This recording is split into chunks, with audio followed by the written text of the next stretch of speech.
Oi pessoal, aqui é o Rodrigo no Kitnet HQ e hoje eu vou falar sobre um mangá muito interessante chamado Ikkyu, né? Do Hisashi Sakaguchi, que é um álbum muito bacana. E assim, aí eu vou ter que falar que a editora Veneta também mandou muito bem na apresentação, grandão e tal, que valoriza a arte, né? E porra, sensacional a arte, assim, e a forma como ele constrói os quadros e a agilidade típica dos mangás e tal. Então, é um álbum muito interessante de ser lido. Mas, antes de falar que é muito interessante de ser lido, você tem que saber, tá, mas o que se trata isso aqui? Então, Ikkyu é o nome de um monge, né? Um monge budista que é um dos principais do Japão, né? Foi o cara, por exemplo, que determinou, que deu as regras da cerimônia do chá, que é uma coisa muito importante para os chineses, né? Esse livro, para você ter uma ideia, ele começa em 1394. Então, 1394 é quando começa a história, né? E aqui, eu não entendi, eu acho que vai ser uma trilogia ou quadrilogia, porque tá aqui, ó, terra. Se tem terra, então provavelmente serão 4 livros, né? Terra, ar, água e fogo. Eu acredito, mas não tá. Eu não sei aonde está escrito isso. Se está, eu não passou por mim, né? Aqui só está dizendo que ele foi publicado em capítulos na revista Afternoon e depois compilado, mas não diz em quantos volumes. De qualquer forma, esse aqui é o primeiro volume. Eu acredito que serão 4. E nesse volume conta a infância do Ikkyu, né? Então, é um moleque que supostamente nasceu sem pai, né? A mãe dele é exilada, daí vai avançando na história, você descobre que não é bem assim, não é sem pai.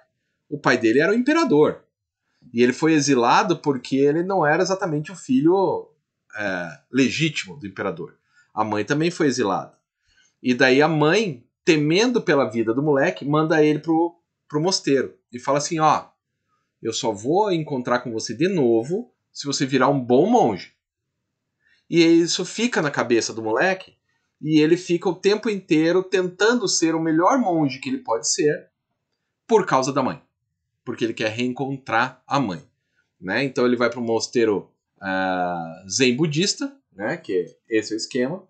E na verdade ele foi para lá por um problema político. Né? E lá no mosteiro, cara, você tem uma série de coisas que é típico da religião, qualquer religião. Assim como a religião católica, mosteiros só tem homens, e daí tem muito abuso, então tem abuso de poder, tem abuso de força, tem abuso sexual também, que ele sofre, tem a questão da corrupção correndo solta, corrupção, mas assim, demais, né? Tanto que ele só se ferra no começo, né? Porque é muita corrupção e ele fica, não, mas isso está errado.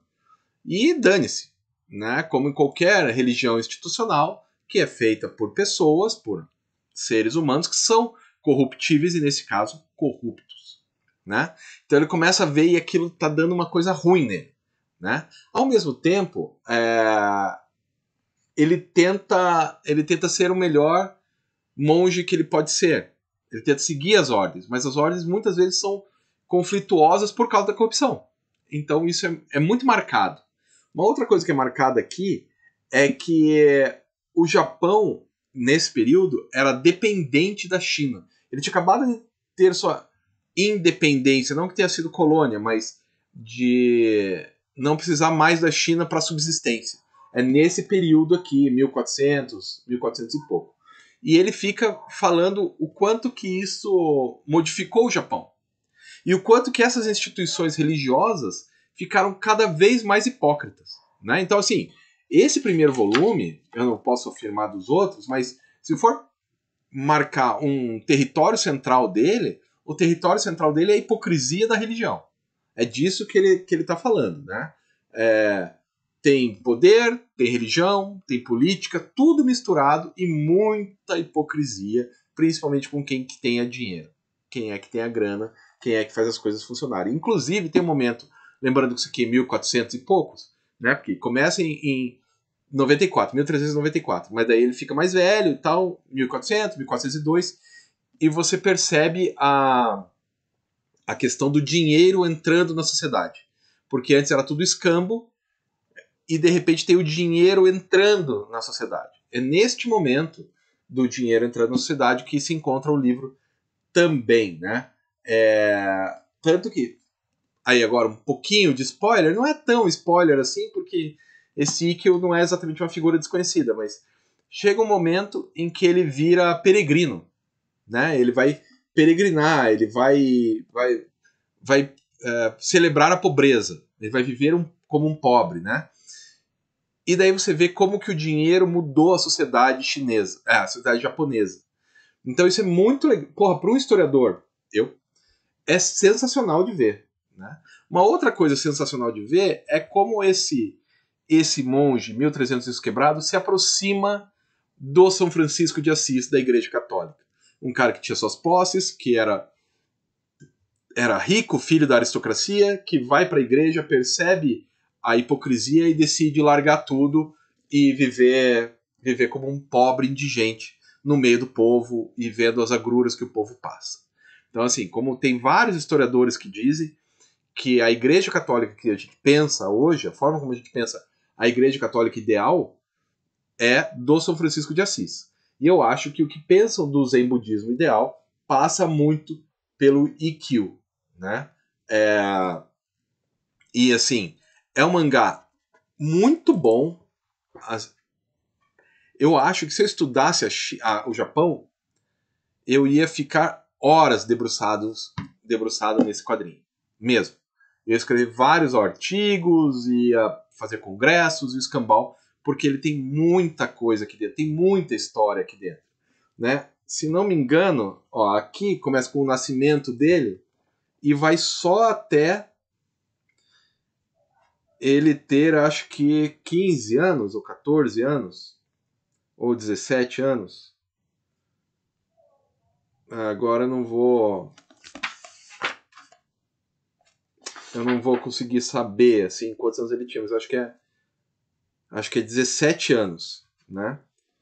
Mas eu posso estar errado também. Se eu estiver errado, por favor, você me corrija aí embaixo, que eu já não lembro, mas ele já está um pouquinho mais velho. Então, você tem só os primeiros anos da vida dessa pessoa, né? Da vida desse cara que é um monge mais sagaz que já teve, a criança mais sagaz que já teve. Daí o texto de apoio, que você deve ler ao final, porque é muito interessante, conta um pouco de quem foi a figura histórica do Ikkyo histórico. Então, era um jovem muito sagaz, que dava muitas respostas rápidas, que ganhava nos jogos de palavras, que era muito inteligente. E daí, a partir disso, você tem uma série de apropriações sociais desse indivíduo. Então, você vai ser tão inteligente quanto o Ikkyo. Você é tão burro que o Ikkyo olhava para você e você já seria destruído. E por aí afora. Né? Então é muito legal também ler o texto de apoio, que eu não sei quem assina, porque não, é o Rogério que assina. Né? Então o texto de apoio do próprio Rogério de Campos, que é um dos donos da Veneta e o cara estudioso forte. Então, Ikkyo vale muito a pena. Se você gosta de mangá, se você gosta de uma boa história, vale muito a pena. Agora, se você é historiador, vale mais a pena ainda. Aí acho que é uma obra que seria muito interessante você ter para poder consultar ao longo do período, se você precisar. Né? Então fala ali do final do século XII, começo do século XIII, 14, né? 1500, isso, 1400 e pouco é o período em que se passa isso aqui, né? O século XV, século XIV, 1300 e pouco, século XV, 1400 e pouco, beleza? Então, eu vou ficando por aí. Se você puder comentar aqui embaixo, principalmente se você leu e lembra quantos anos o Ikkyo tem no final, né? Comenta aqui embaixo que vai ser bem bacana da gente discutir um pouco sobre esse álbum que, olha, sensacional. Veneta, Rogério, vocês estão de parabéns. Isso aí, galera. Até mais.